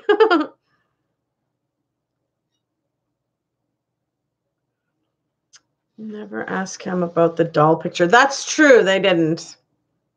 That is very true. Well, I think because it would only make him look more guilty. You know what I mean? Like, I'm pretty sure there's no way that Chris would have been able to pull off having Nikki around the kids without them saying something to mommy. So I would like to think that never actually happened, but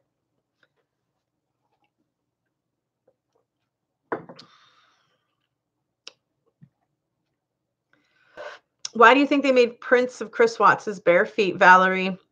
I think that it was the process of their investigation, and they really probably needed that information. I want to share something with you, Sherry, that there are 780 languages spoken in India. Holy cow. That is a lot of languages. Wow. Stephanie Herb.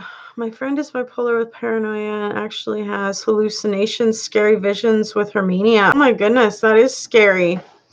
Yeah, Chris had stated at one point that he's had to talk her down before and that she's been all worked up about things and stuff. Like Sherry's content. Please like this video and subscribe. Sherry covers true crime, true stories. Provides updates from start to finish. Thank you. Thank you, Chica.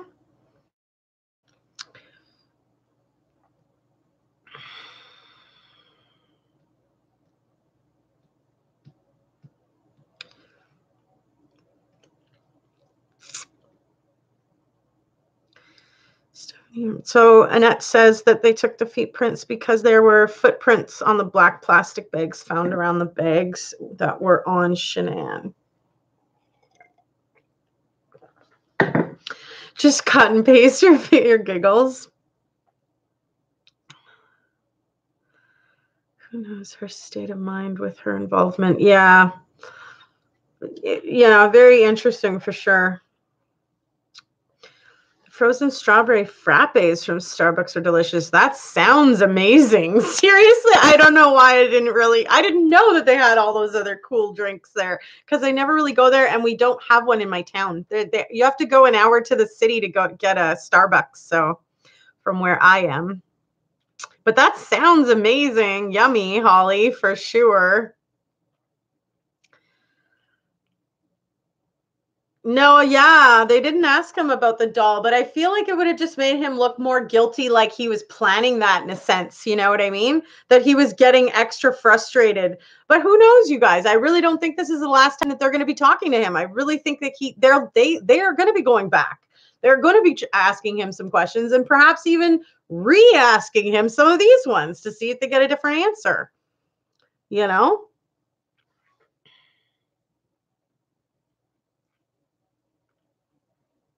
Thank you, Ivan Suarez. I don't sit in an office. I am a retired chef. I am an active pensioner who loves doing gardening. Nice, Annette. That's awesome. What's your favorite thing to garden? I'm curious. Yeah, well, I mean, perhaps it was discussed and asked, but we didn't actually get that. I mean, let's not forget that there does seem to be some glitches in this recording, you guys, which tells me that they could have stopped recording. They could have taken some breaks in between, and they could have edited and clipped this in together,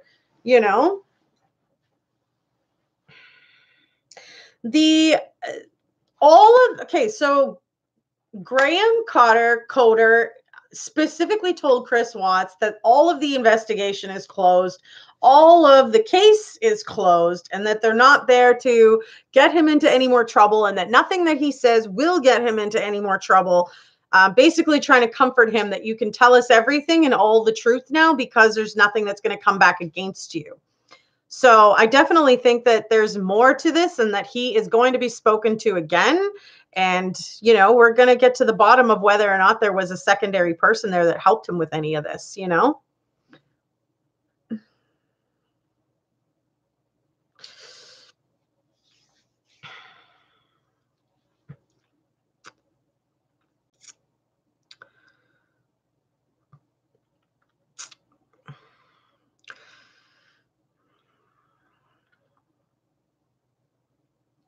Amin Garzo, you are so nice. Thank you. I have my days where I'm maybe not so nice. I'm human.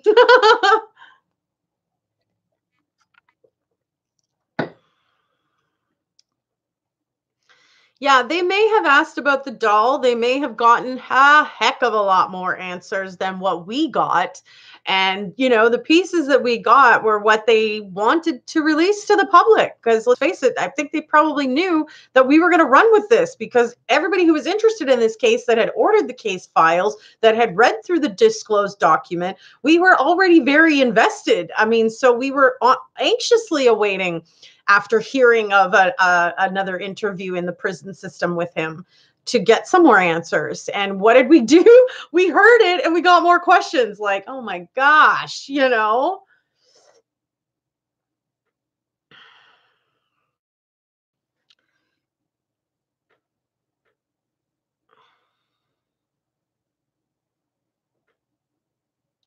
Yeah, I think they're definitely going to go back, Heather. Where's that job? That was only concerned about herself. Yeah, she certainly didn't seem very authentic and genuine when she was discussing how the girls were murdered and gone, and you know, they're so little, and her crying, and I don't know how genuine it was, but I mean, I wasn't there, so I can't really judge, but it just didn't sound very authentic. Hello, Tina Kelly. Holly Solomon, what happened to the girlfriend of Chris? Which girlfriend are you talking about? Talking about Nikki? Nicole Kessinger?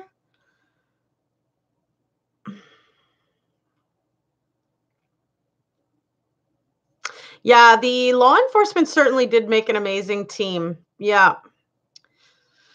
And like us, Chris is the what brought them together. Otherwise, they would have never ended up working together or anything. You know, they're from three different areas, you know, Frederick Police Department, Colorado Bureau of Investigation, and Federal Bureau of Investigation. So we're all human and have more in common than the media would like to project. Yeah. Veronica Karam. Excuse me, there's a petition for people to sign over Nicole if she shouldn't get a lie detector test. Yeah, I've been telling people about that petition for months. I don't think there's anything's even going to come of it. I don't think that that's going to get honored for some reason. I don't think that we're ever going to get enough signatures because it seems to be stuck on some kind of a glitch. So when you go in and sign it, you can literally go back and revisit the same petition and it'll ask you to re-sign it, which it shouldn't. It should be validating that you've already signed it and that you don't need to sign it again. So I don't think that this thing is collecting signatures the way it should. And I think it's going to be solely dependent on whether or not the CBI and the FBI and the Frederick Police Department want to go ahead with further investigating any other accomplice, Nicole Kessinger, or anybody else who may have been involved, you know?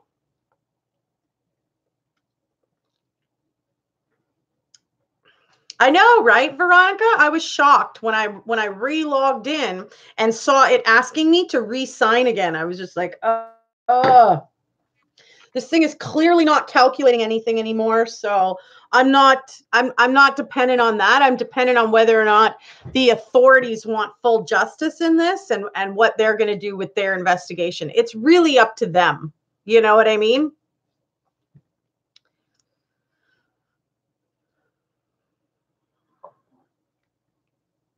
Well, she's vanished to an extent, though, you guys. I mean, the officers know where she is. They're still in contact with her. Officer Coonrod. First body cam called dispatch for Dave Bumhover to come in. Yeah. I believe he wasn't he the officer that was just filling in, though, for a little bit? I don't even think he's from the right jurisdiction. So he's not really the star. He was just helping, you know? Miri, agreed, Sherry. She didn't sound very concerned. Yeah, she was being a little melodramatic about it, but not very genuine. I mean, and like, I don't know about you guys, but like something like this kind of a situation, I don't even think I'd want to leave the office. I don't even think I'd want to leave that room until I had thought about every little thing that I could think of. But yet she, you know, was allowed to come and go and then come back in and sort of, I've remembered some things now, or I just got some details now for you. So she, you know, gets a chance to sort of discuss things on the outside with other people who are perhaps looking at this, you know, maybe her friends or whatever. But, you know, the fact, I think it should have just, you know, it should have all happened. Like, if she was genuinely concerned, I don't think that she'd want to actually leave until it was sort of sorted out, you know, but I guess everybody's different too.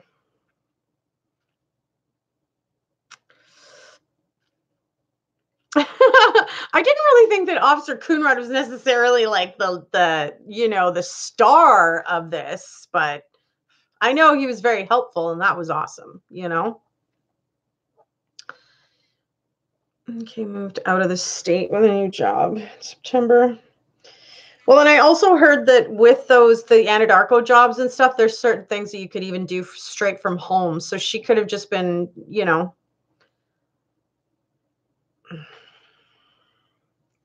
working Anadarko, but from home, you know.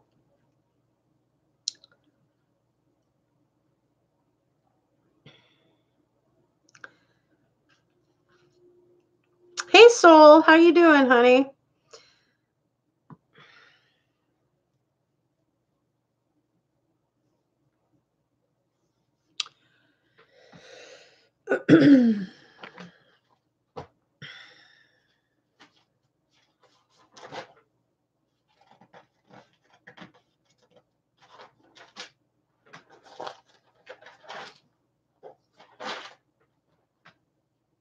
So I'm definitely going to keep plugging away at this, and I'll definitely let you guys know what else I hear and find and whatnot.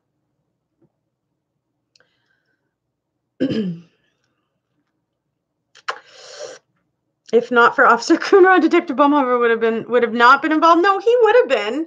He would have been, because it wasn't Officer Coonrod's jurisdiction, from what I understand. If that's the same officer, the one that Nate had come out to the truck or like out to his vehicle to say, like, I don't know who's in the Watts home. I don't know if they're allowed to be there. They won't open up the door. Isn't that the Officer Coonrod? Wasn't that him? I mean, I'm not saying it to be rude. I just, you know, I think more like Tammy and Graham and Dave are like the stars of this investigation, you know? Yeah, I thought that Officer Coonrod was just like the one who kind of filled in. He wasn't even allowed to step foot into the Watts home until Baumhover was there in order for it to be his jurisdiction, right? Very respectful and awesome, you know, detail orientated, and, you know, like he was a great officer, you know. I just don't think he was actually like the main star in this. He just had like a little bit of a thing in this, right? That's all I meant. I don't mean it insultingly, though, you know. But I think it would have been impossible for CBI and FBI to not get involved in this kind of a case. And they were from the beginning, because of how it was put out as missing persons and the Amber Alerts and stuff they were talking about doing. That would have been, you know, with the Federal Bureau of Investigation. So You grow your own veggies, herbs, wildflowers, and bees and insects.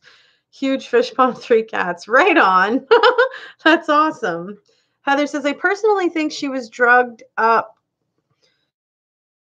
when she was giving her side to the feds. She sounded way out of it. Interesting.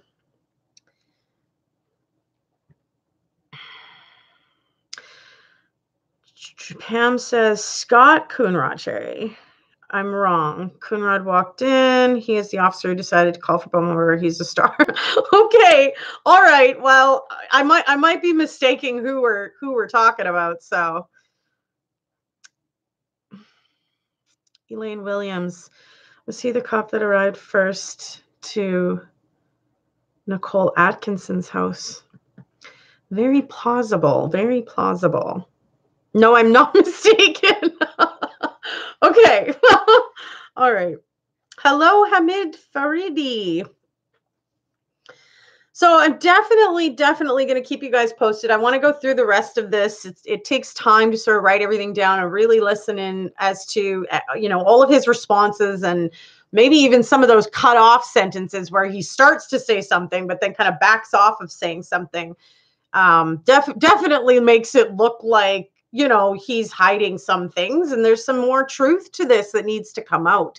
And I believe that Tammy and Dave and Graham are going to get that, I definitely think they're going to get that, and they're already on to it.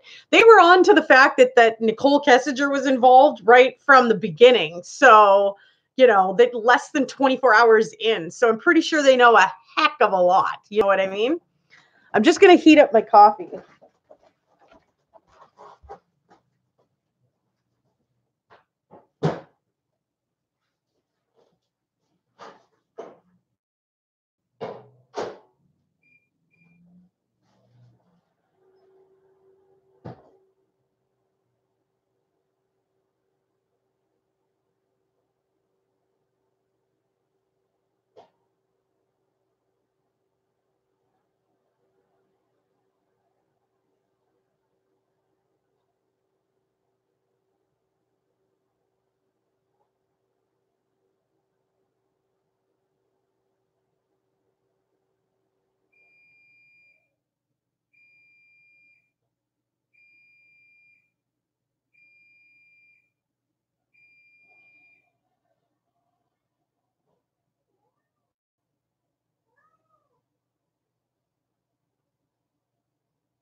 Doing a wonderful job on the update. Thank you, Holly.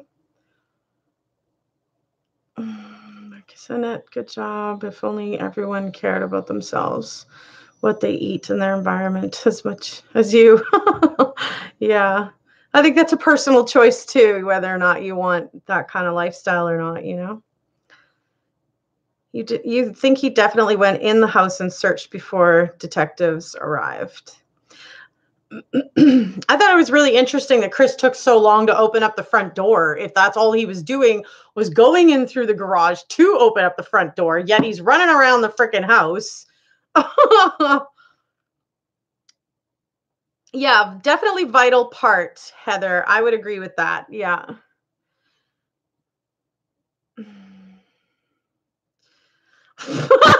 Okay, Pam, let's not get all technical and stuff like that. It was Officer Coonrod that actually said it.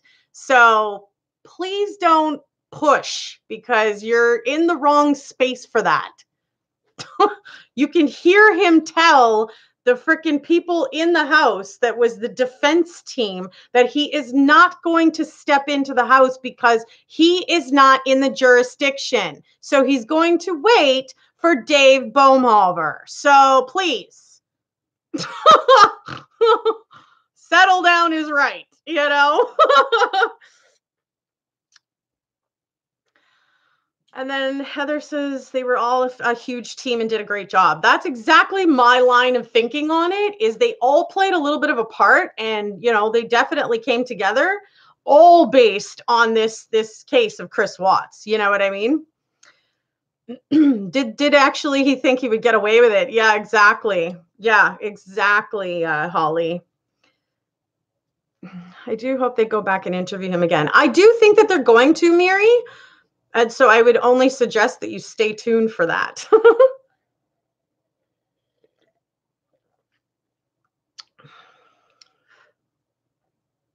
Yeah, he was just filling in.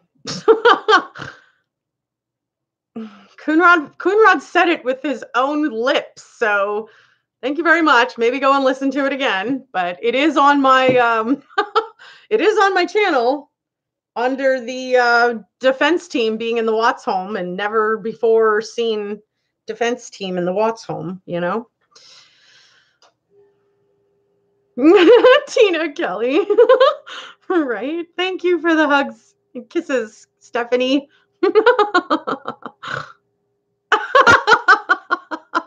Yes, right, Heather? Oy, oy, oy. That is what he said, Pam, and I would encourage you to go back and rewatch the video if you missed it. It's right in the beginning, so it's not like you got to watch the whole thing. But you would see that I'm right. So was Chris covering up evidence before he answered the door, right? When the police came. I know, right? That's exactly what they asked him too. Was like, what were you doing in the house for, you know, those couple of minutes? And like, what else could you have like put away or done something with in that time, right? And he admitted to the ring, and he admitted to the book. And then he admitted to the phone and the Apple Watch. So so I really appreciate all of your guys' viewing and everything here. It's been really, really awesome hanging out. I have lots more to come, and I think that, you know, this has been constructive, and we've had a lot of good conversations here. So fantastic coverage. Thank you, Annette. Absolutely. All right. So yeah, I hope you guys all have a great rest of your day. I know I've got some stuff I got to get done. And then I will bring you more of this interview because I want to dissect it and take it all apart and, you know, let you guys hear all of the little inconsistencies and stuff like that. So I hope you guys enjoyed it. If you're new here and you liked this video, throw up a like sign. And if you haven't yet subscribed, what are you waiting for? Click that little red button below. And I hope to see you guys on the next live. We do it every week, Tuesdays and Saturdays, 2 p.m. Central Standard Time. So I hope to see you guys all back here on Saturday, and I hope you guys have a great rest of the week. Thank you for watching, and we'll see you again soon. Bye for now.